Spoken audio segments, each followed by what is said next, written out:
Jim? Miss Georgina? Is it Georgina? No. Miss G! Dinner prayer, please. I'll have John talk about this. But they wanted to make sure that the older that they're not the only ones out there, and that there is history in our ranks.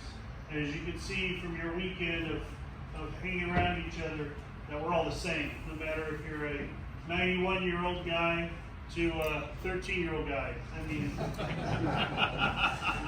sorry, you're years. Again, the number one. But it's our honor as the guys that push you around and give you frustration throughout the day to ensure that your experience and the things that you do in trying to make sure each and every one of you is honored on your trip. And I'm going to have John talk about Mr. Pennington. I'm going to check on Chow. And go ahead, John.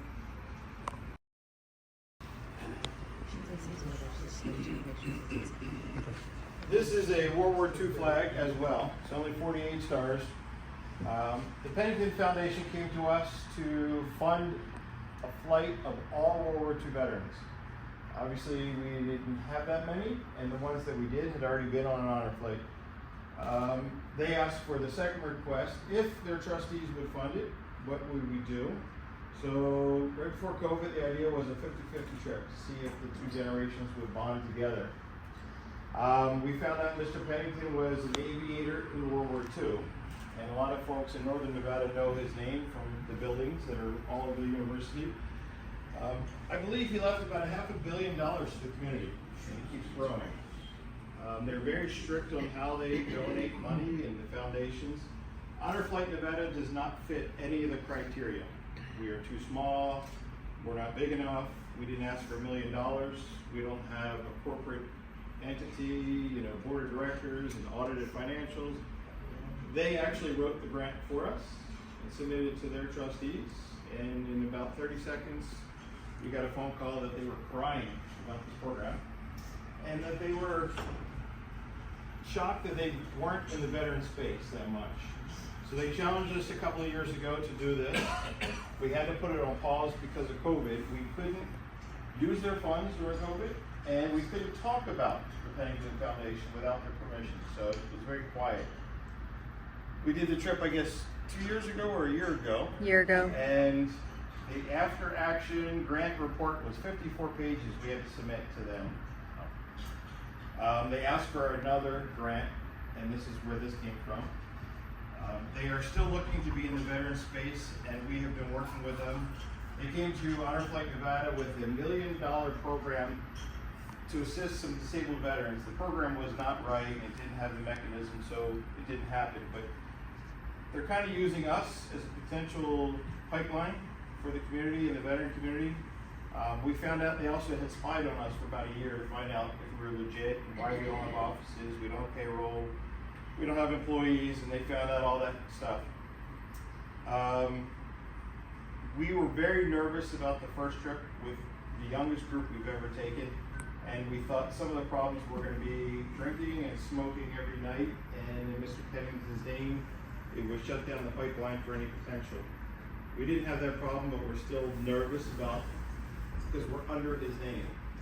They basically paid $50,000 for this flag. We cannot invite them to an event.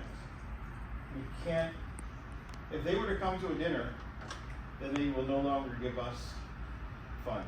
They do not want any interaction with any of their programs. That's how we knew they were spying on us. We tried to invite them to give them gifts in Mr. Pennington's name. They will not show up. They won't buy a ticket. They won't join us. So you know, they're watching when we come home, which is good.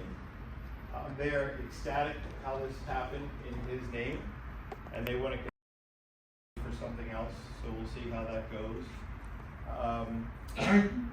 We'll pass out a little bio of Mr. Pennington, and that was our challenge the last time. We actually brought his picture and his bio, and we took pictures in an effort to basically make the trip Mr. Pennington was traveling with everybody. We still have not given them that photo album because it's kind of skirting their rules. So we're explaining to them that this in the photo album is not a gift, it's part of the after action, that's just how we present it, so they're going to be forced to take it. So hopefully they'll be there. We've invited them to come to your reunion. Haven't heard back, but they know they're invited. So it's just important that when we come home, that everybody knows William Pennington was more than just writing a check. I guess he invented the electronic slot machine. He had an oil company, started Circus, which if you ask my mother, I was arrested there in 1975. That's a whole other story. So this means a lot to them, it means a lot to us, and hopefully we can continue this with the senior and junior generations. So in Mr. Pennington's name, we're all here. So give it up for Mr. Pennington.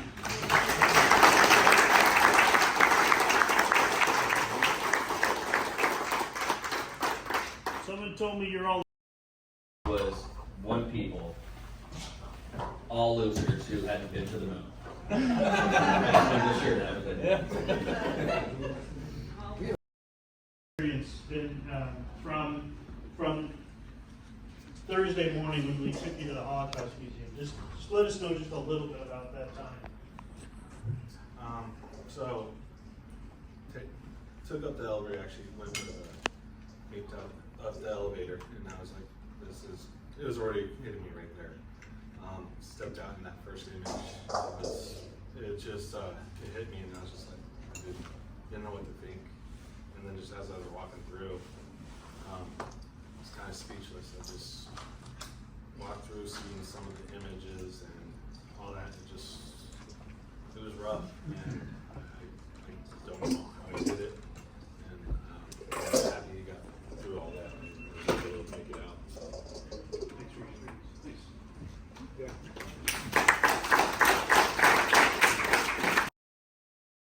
So, I don't know, a lot of you guys were not in the room when we did the briefing. There's 3 people I deployed to Afghanistan with from 11 to 12, and that was Benjamin Cranebreak and Ryan, our magician. And Rob Deal. Woo! So he had teeth back then, so. Real teeth. Yes. Yes. I have my thing. You do. Does? Okay. I think the biggest thing in the Holocaust Museum was just the extent of cruelty hit me that human beings are capable of. I just think it was awful. And I'm just proud to be part of a country and an organization that would help put an end to that.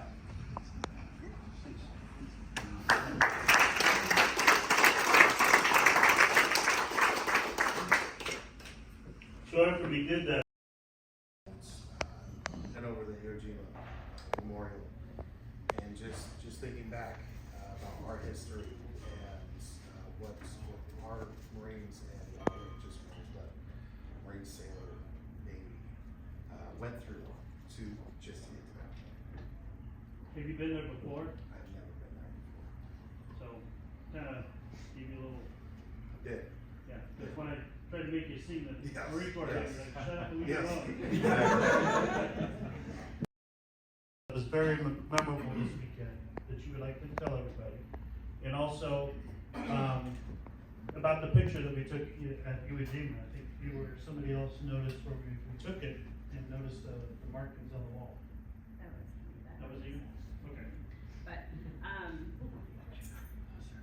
there was one part at the Holocaust Museum where there was a saying from a mom, and I think it said that the mom tried to throw her child out of the room to try to save him from the gas. And I think at that point it really hit me just what we do for people that we don't know, and then just to not even be able to protect our own children, that's what they went through was just really hard to hear. But it's pretty amazing to see like a room full of people who are willing to do it for strangers. So that was really touching. And then just like he said, learning the history and being around people that, came before us. Ralph's story is impressive, and it was just really awesome to meet you. It was really awesome to meet Mitka, and to see how much life that Mitka has is just really amazing to see those people go through all of that, and then to see that there is some happy outcome is, it's a lot, it's heavy. Don't make that. Different about the trip. Arlington was difficult because I knew of Eric. I knew Steve and I's older kids. We played together when we were little. And Eric's story is one of the reasons why I joined as a combat vet. Arlington is difficult for me because in some ways it's a failure for me because I have a lot of people there that I was unable to stop from going there. And that was my goal, was to not have other families go through what Steve went through. But I got to be there with Steve, and that was really special for me. So ultimately, it was pretty amazing experience. I'd say that was probably the most memorable, was having that experience with Steve.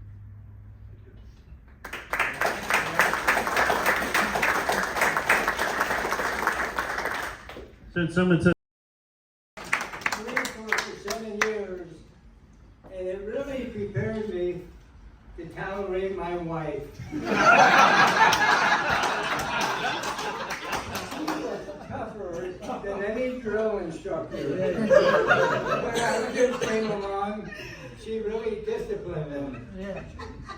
And she always jumped on me why I wasn't more forceful with the kids. But I say that if she was in the Marine Corps and these kids were recruits, they probably have to drum her out for the cruelty of the recruits. They did it one time. But I love her. She's a terrific person. And we had 6 wonderful children. Really did. Thanks to my wife.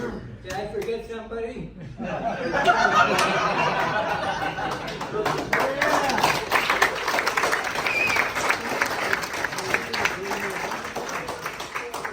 so we have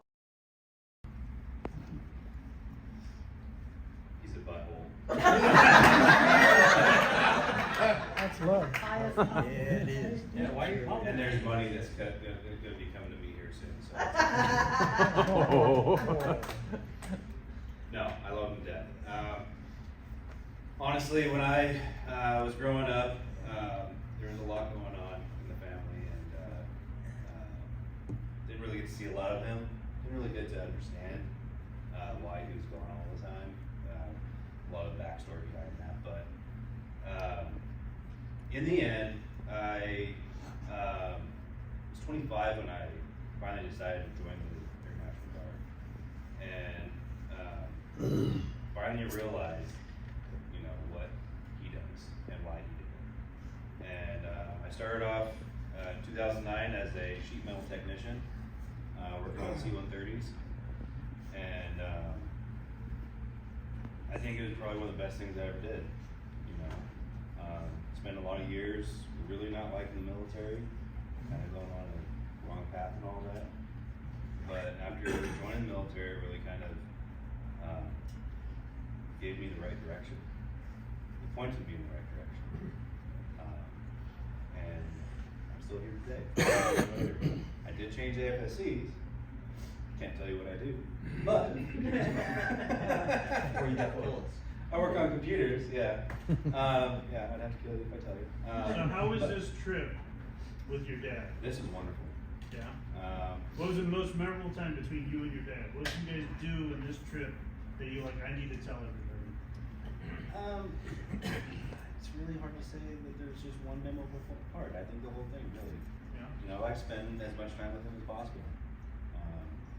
We spend as much time with each other as we can, even outside of here. You know, we go to Disneyland once a year.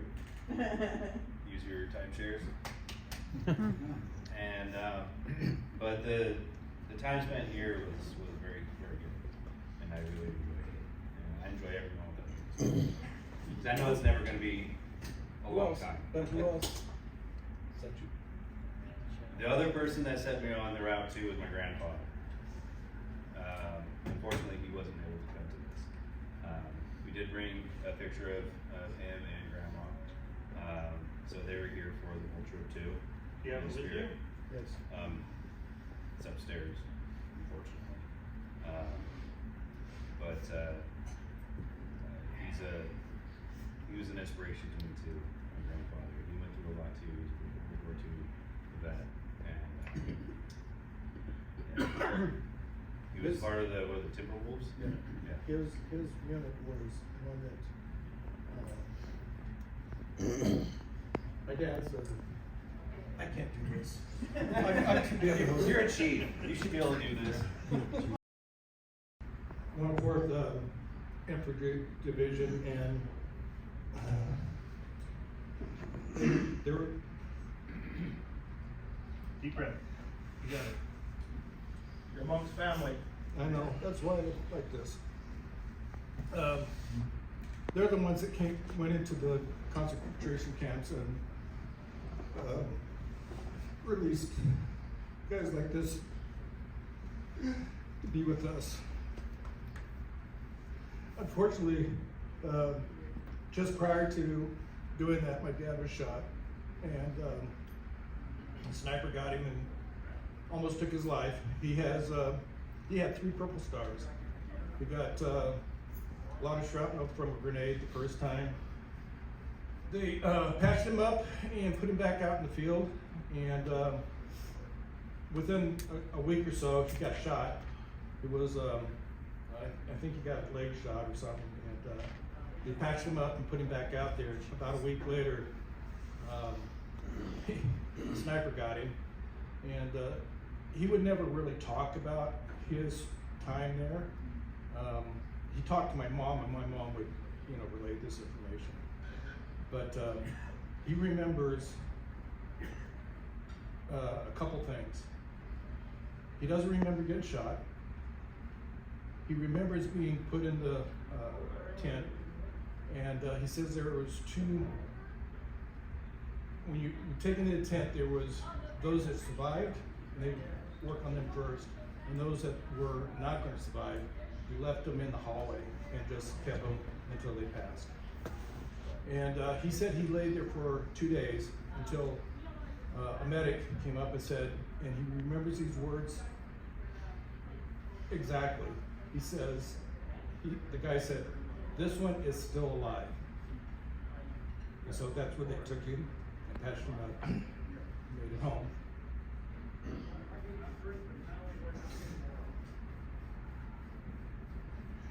And if he didn't, I wouldn't be here. He wouldn't be here. And so it was, this whole trip has been amazing.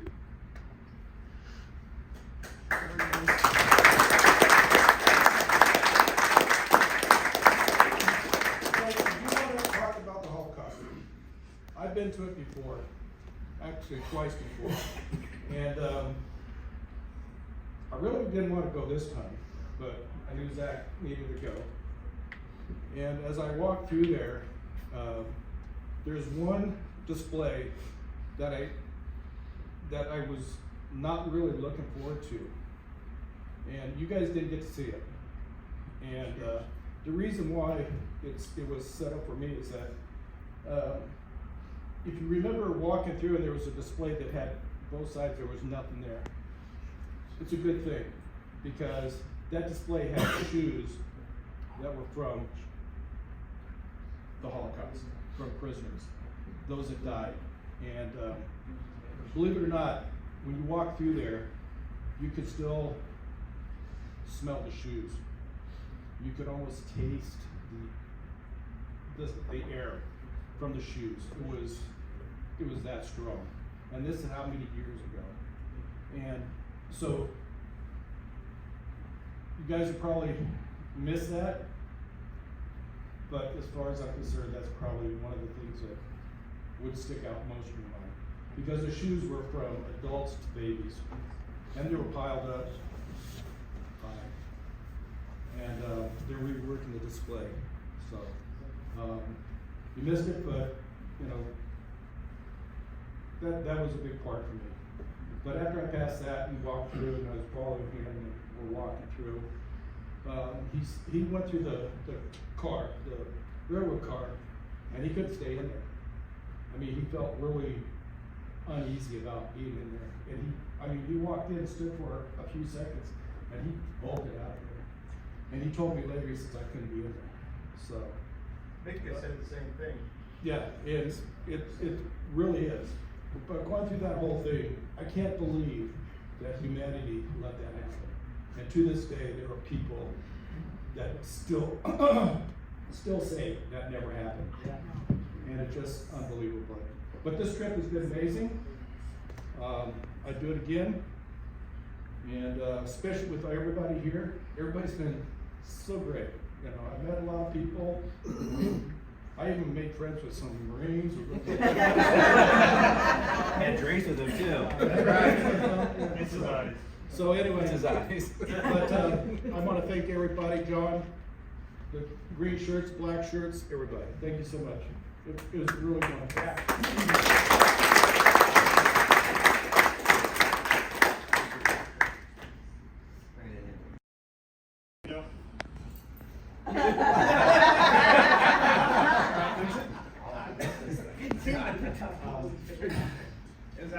It was really cool talking to Willie here, because he did ComSec, like communications stuff, while he was in service. And honestly, it's just a reaffirming that the more things change, the more they stay the same. Because he has the same struggles with what he had to put out as a product as we do as the newer generations. It's just really cool to talk to the people that have come before us and see the breadcrumbs that were left behind as examples for what we do today. Our history and our culture was built by everyone in this room, and that was just really cool.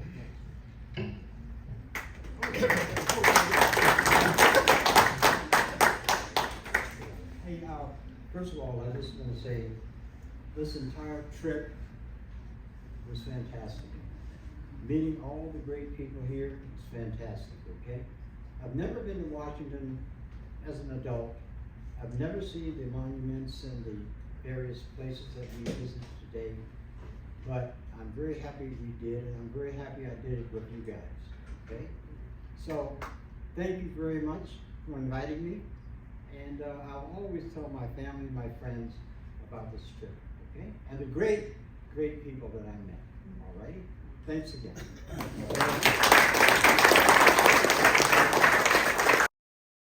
And Mike, they're pretty active in my VFW posts. As much as I kick your butts this weekend, I kick their butts every month, trying to get them to do something for the veterans in our community. And they do it. They do a lot. Right now, we're doing a lot back home. Chance, I want you to let everybody know your most memorable experience on this trip. I got this. He's a life insurance salesman, so if you need life insurance. Anyways, yeah, life insurance, or, no, it's not a plug. It's not a VFW plug either. We already agreed not to do that, but, so the most memorable part of this whole weekend is when I woke up and looked in the mirror and saw myself. Not kidding. Anyways, no, for real though. I think, honestly, having the split of the older generations with the younger generations was amazing. You know, I mean, be able to interact with the older generation and to hear the stories, you know, from the other wars that we weren't a part of. It's eye-opening, you know, it brings tears to your eyes. And Midco, you were the highlight of this trip, good sir. Hats off to you. Serious, like you survived it, and that's something that you don't see that every day. So I think that it's very important, and it has been wonderful with all of you. It's great for sharing everything with us. Love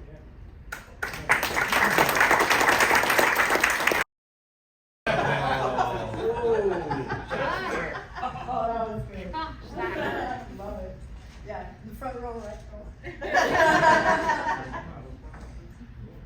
I have to say, it was just such a wonderful experience to be able to be with my family. It was good for my husband and I. Yes, you. It was good for us to, we've had a real hectic few months lately.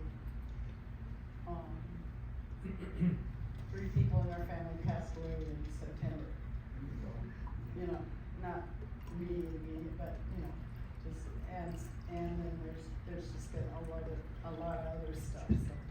It was really good just to kind of get away. And to meet a lot of new friends. But I just felt so blessed to be with my boys and my husband. And just to see just to watch the interactions between the generations, not just here, but right here, you know. And everywhere, it seemed like everywhere, every time I get on the bus or every time I see somebody, your boys are really a hit out here. And I just loved it. So proud of you guys. Uh-oh. Say something. Hey. I just give my mom a hug.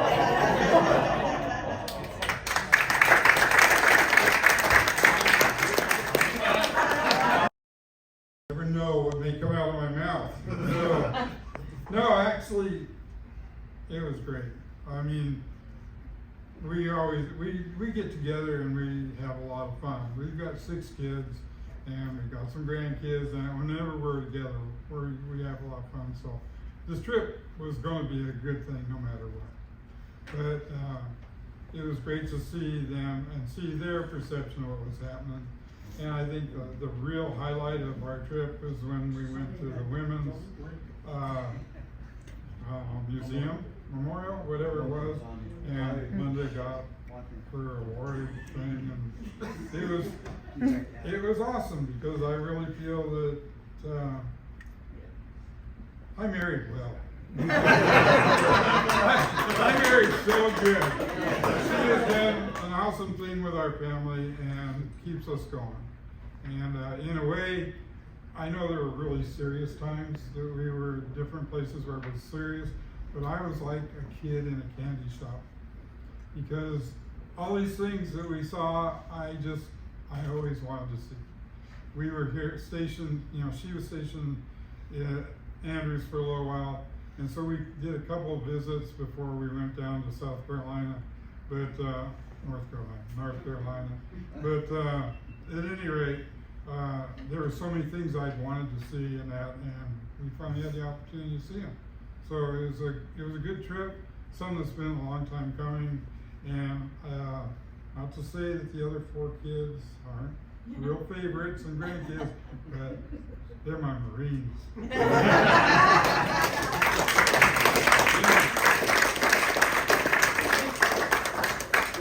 Somebody recorded that, right?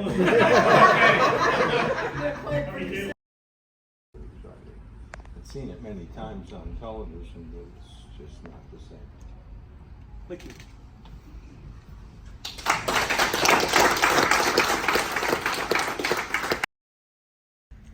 Well, I'd reiterate the same things I'm hearing. I do want to say, knowing all of you is really validating about the nature of America. When I was growing up, I heard about my uncles, my father, fighting for the United States in World War II. And my father was an Army sergeant, World War II, in the Philippines, Korea, and Vietnam. And the attitude of the American public has come and gone, sometimes very supportive, as in World War II. After Vietnam, it was not so supportive. And there was a big rally after 9/11, everyone was running around with flags. Didn't expect that to last very long. That was encouraging. And I see a lot of folks that are in the streets, but I know that most Americans really do support freedom and what we stand for. And I see the skills and capabilities of people in this room, and it's really gratifying.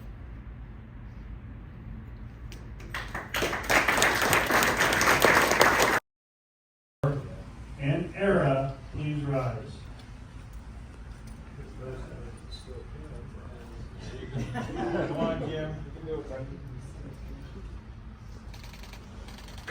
On behalf of the young veterans from the global war on terrorism and every veteran after 9/11, I want to thank you guys for making sure we came home in style. Everybody give it up for these guys.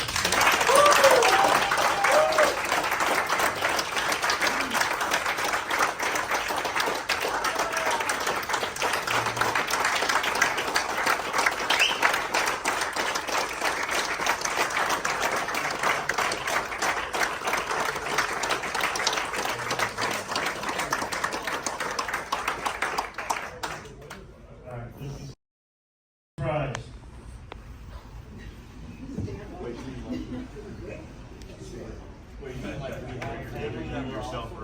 I said that family of veterans. The prize.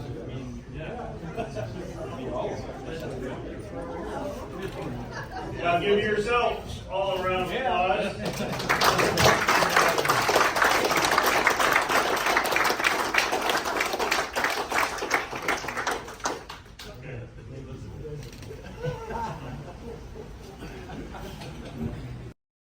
I'm sure they do by now. These are Touching now, and that was just so touching. I mean, you had Annapolis kids there, you had high school kids there, you had older folks there, younger folks there, and you know, I really hope you guys feel like you finally got the homecoming you deserve, because it should have never been the other way. It should have never been the other way. I don't care how you felt about the war, it should never have been the other way. And I'm also very, very appreciative for this trip. And, you know, like I said, I got to spend more time with you, and I call him my brother, I mean, Rob, just love the guy to death. But I also got to reconnect with Bill Sexton and meet his son, who I'd never met before. Bill and I served together, and it's just been a really neat reconnection. And, you know, I was telling him before, I just really appreciate the fact that, you know, I got to reconnect with him. He's a great guy. But that being said, it was great connecting with all of you guys, and Lorna too. We knew each other from another life, and non-military, and I had no idea she was even a vet. I had no idea, especially she's an Air Force vet. So, you know, I just want to thank John and everybody that made this trip possible. Because, like I said, I wouldn't have come if it hadn't been for at least Rob coming. Just, you know. And I've also got 2 daughters that are veterans, and want to hopefully eventually, when they get even younger, get them on one of these. So thank you guys very much. You guys have all made it a wonderful trip.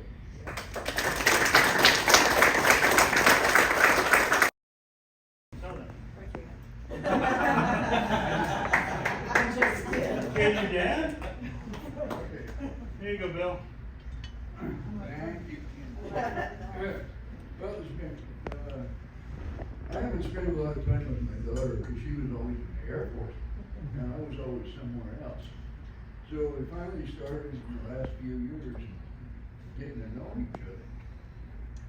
Anyway, this trip came up and we've had a great time. And I'm pretty proud of her.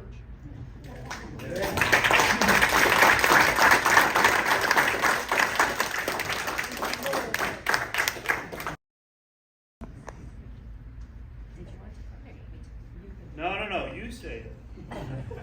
Okay, so when we were younger, we knew nothing about his war experience. We just knew him as our dad, and he actually was the easy, my mom was the heavy. So we had no idea what a badass he really is and was. So over the years, the last, I'd say probably 8 years, we've been learning more and more about his experiences, and we're beyond blown away. And especially for his humility and saneness after everything he went through. At any rate, so we were at the Korean Memorial, and we asked him if he knew anyone who was on the wall. And he said, well, yes, my ammo, thank you, my ammunitions guy should be on the wall. And we asked him his name, and he said Simpson Jr., so we went and looked, and there's 3 of them, and he's looking, and then he saw John, and he said, John Simpson. And said, well, can you tell me about what happened? And he said that he needed his ammunition changed. And John came up to put the ammo in the gun, because he was the gunner, and got shot in the neck. And he had been standing there with his commanding officer, and the commanding officer went up and was trying to like staunch the bleeding, and said he was kind of like squeezing his neck, and there was just blood everywhere. And he kind of went a little bit silent, and then he was staring at the name, and then he said, "He's dead." Anyway, it very, I think it was beautiful, and we're so grateful that we had the opportunity to come here with my dad and experience this, and for him to be able to see, he knows the impact that the Marines and all of you had on, or all those who fought in the Korean War had on Korea. He has said that if he had to do it again, he would. He didn't think he was coming home. There was one point where he actually had like a standoff, and he was telling us about that too. And he said he was just gonna use all his ammunition and get as many of them out before they got him, but he really thought he wasn't coming home. And he said he wasn't afraid. He was just gonna take as many of the Chinese who were supporting North Korea out as he could. But I'm beyond blown away of his bravery, his courage, and I'm so grateful that he made it out, or we wouldn't be here to be telling the tale. Yeah. What was interesting about the last story, well, both stories I had never heard before. Never talked about it. He was the military hero disguised as a goofy engineer. And what kind of set off the second one was at the Air Force Memorial. They had the quotes for courage, and he looked at that, doing something, I can't remember the quote, but he started saying, I had a moment like that I thought I was gonna die, and he started telling us that you do it anyway because it's the right thing to do, and that really touched me.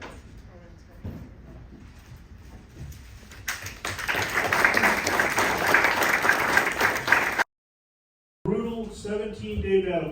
Grab one of those Tootsie Rolls and I'll explain it. A brutal 17-day battle in freezing weather soon followed. Between November 27th and December 13th, 30,000 United Nations Command troops, later nicknamed the Frozen Chosen, the Battle of the Chosen Reservoir, happened.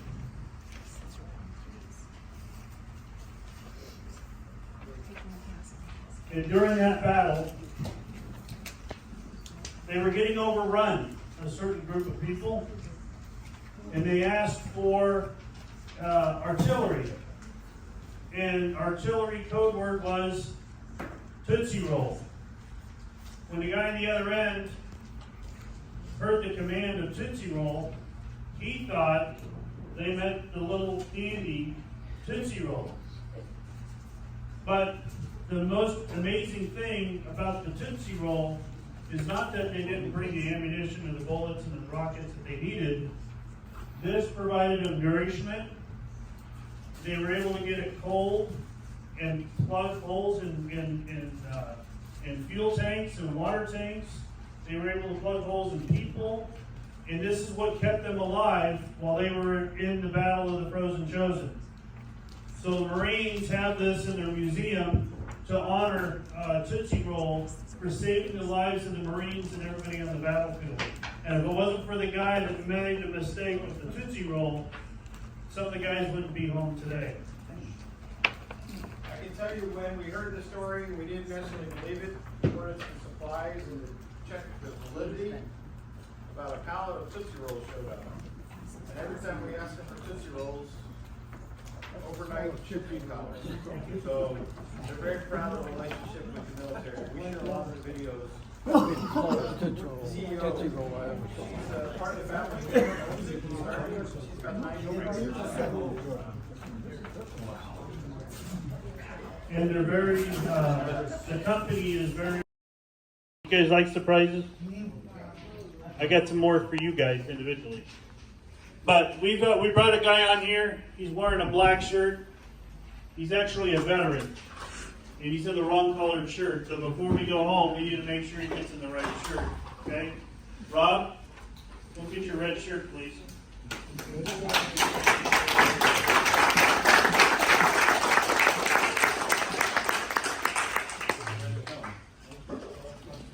No cameras. Can I take a picture? Anybody take a picture?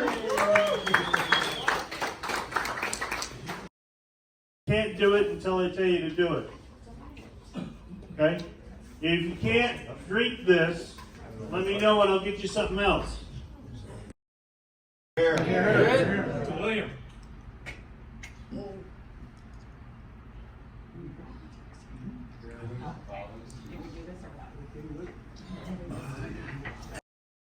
Did that made your life understand that there's somebody back home, right? Was it a cardboard box that had your name on it that said I love you? That's what I said back to my mom. That's all I had. I had paper, pen. I wrote on a piece of cardboard, I love my mom, and I mailed it. And it got to my mom and she read it. Well, I got letters from my family while I was deployed, and it just gave me that peace that I was somewhere else. So today, thousands of people have written you guys letters. And today is your mail call.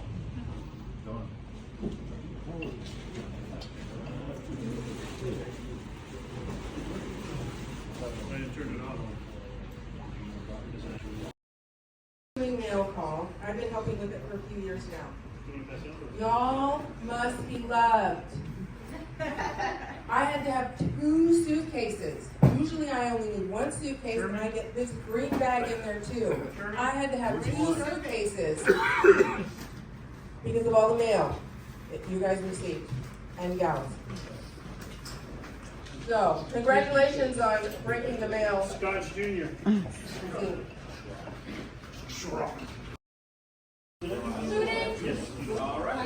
Benjamin, where are you? Ben.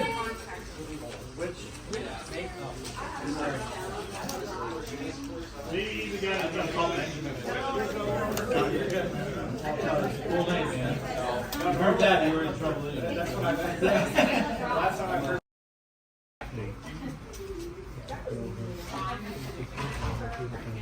I'll never forget our neighbor, Sharon, coming to the house with you and tow by the hand. We've been pulling up her landscape fabric, hunting for roly-polies, as he called them. We didn't know what to do with you. Another time you brought me tomatoes from someone else's yard that didn't have a gate. Part of me just wanted to laugh. See what I mean? Dennis the Menace. Oh, and then there were the teenage years. And I thought one of us wasn't going to live to see you today. I just wasn't sure who. But all along I loved you. I saw your good heart and was proud to be your mom. You've grown into a wonderful man. You're strong and caring. At a time of failure, I wish we had more of. Thank you for your service to our country. I know we were all a little safer. You were standing up for us. I'm so proud of you. I love you so much. Love, Mom.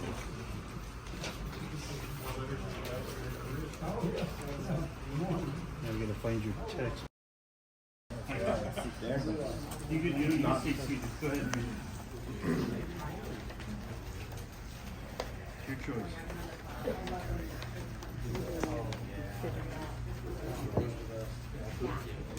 I want like one of the first ones that really got you, because I know what it is.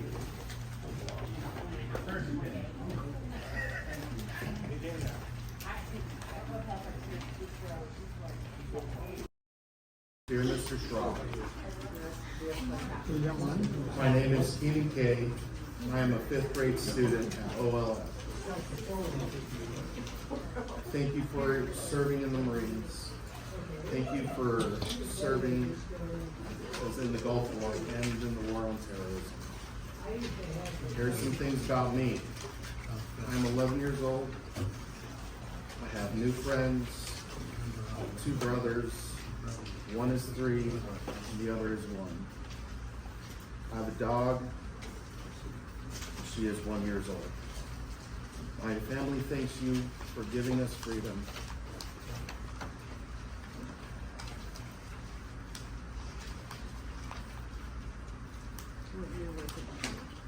What year was it when you fought?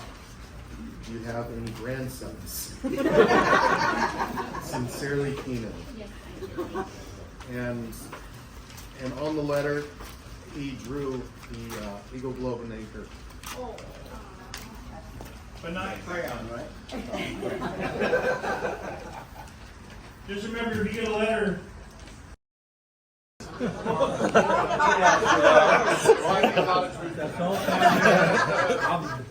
trying to figure out how long he's getting home. That wasn't too much. I've got money. Yeah, but you forgot about how strong they are. I just wanted to, there's so many thoughts that's going through my head that I'd love to share, but I'll just keep it to a few. Thank you to all of the, I feel kind of in the middle here, being in Desert Shield, Desert Storm. It's kind of like, I feel like I'm in the middle. There's a bunch of our seniors that I respect and tremendously appreciate, and then all the younger vets that came after me and had to clean up the mess that we couldn't finish.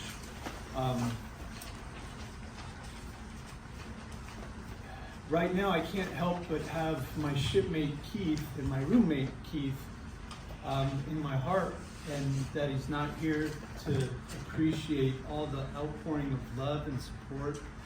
And so I just wanted to say, Keith, I wish you were here with us, and we were missed this weekend. Yeah.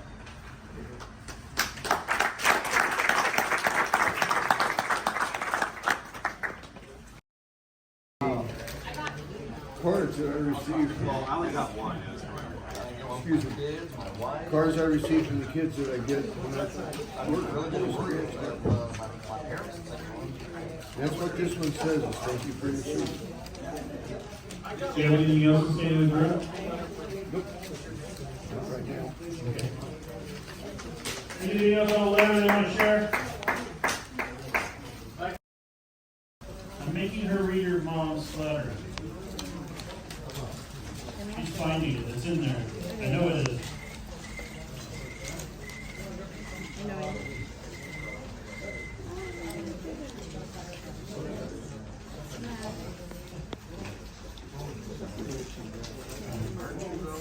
Read out loud in your big boy voice. April, it's so hard to put words on paper, but Dad and I are so proud of you for making the commitment to our country and for making it safe and our freedom. You can now with pride say, I love our country. I hope you have the time of your life on this trip of a lifetime for your honor flight and beach. Love. Love you, Mom.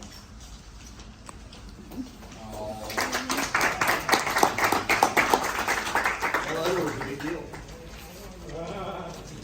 Did you write your son a letter? You know, it's not always words that make a difference. I got this one, it says, this picture. I thought it was for Marines, but maybe not. But it says, draw 2 marshmallows inside the mug, color the money green, draw purple dots on the mask, color the mug red, so it goes on and on and on. That's not the important part.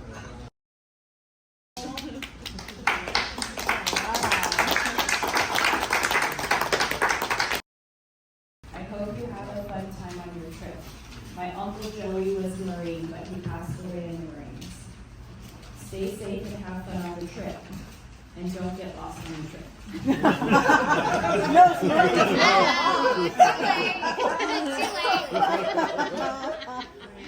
Be good, because my grandpa was on the last trip and they were not good on the plane. So be good. Is that what it said for real? Did this kid go follow us?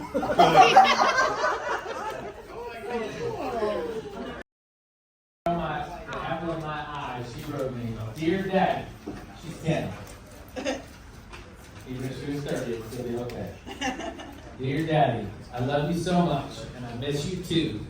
Make sure and bring me back a snow load. Thank you for all you do for me and Wakely, my son. Don't forget, I want a white and gray bunny for Christmas. Please give me lots of hugs and kisses and snuggles when you get home. I love you so much. Love, Beaver D." Nice.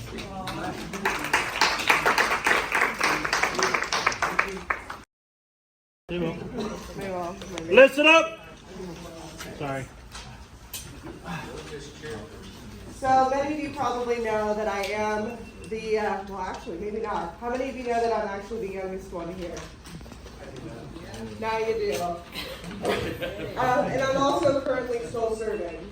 So being in the Nevada Air National Guard, being able to serve not only my state, but my country as well. Being able to be here with all of you guys and getting to know you guys, hearing your stories, has truly, to the bottom of my heart, has touched me.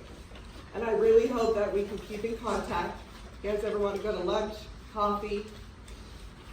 You guys can definitely come over to my house for dinner. Yeah. I'll cook you guys a good meal. And I'm a good baker, so I'll cook you guys some dessert. And I just want to say thank you to everyone. Truly, thank you.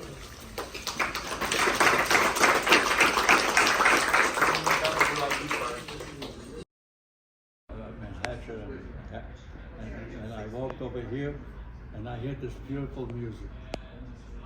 Man, I dropped everything I had in my hand and I went with the music from and a prisoner playing the little button accordion, you know what I mean?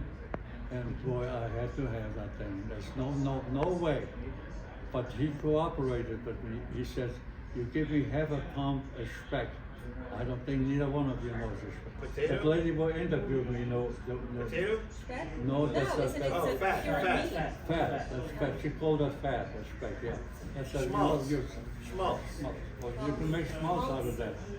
So anyhow, now see you make me. You're trading spats for the. Oh yeah, and I went down and I got the accordion. He said that you give me half a pound respect.